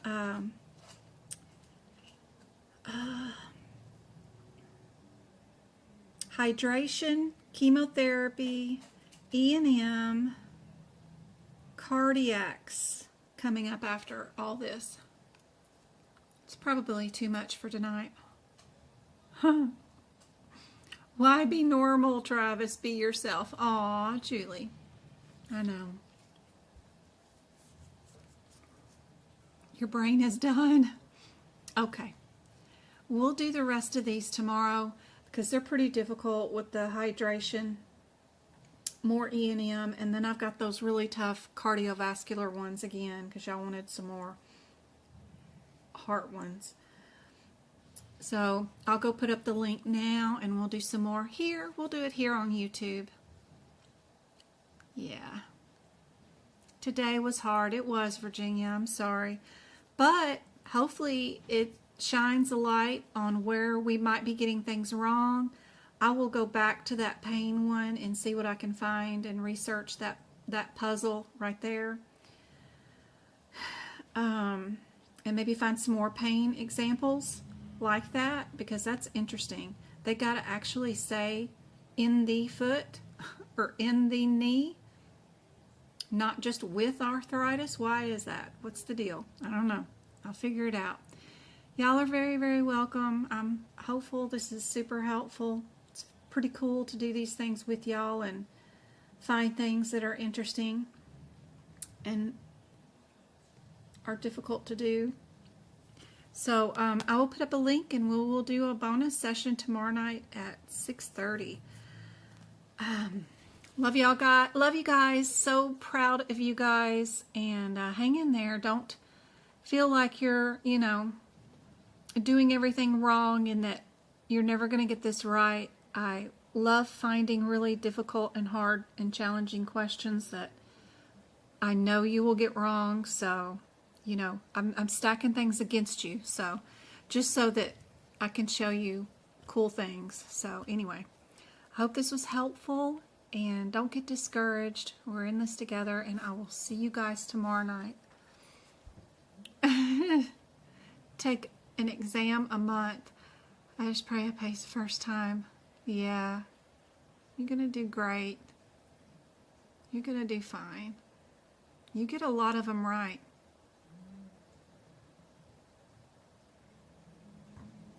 Thank you so much for the support and hanging out and putting your trust in me too. All right, guys. I will see y'all tomorrow night.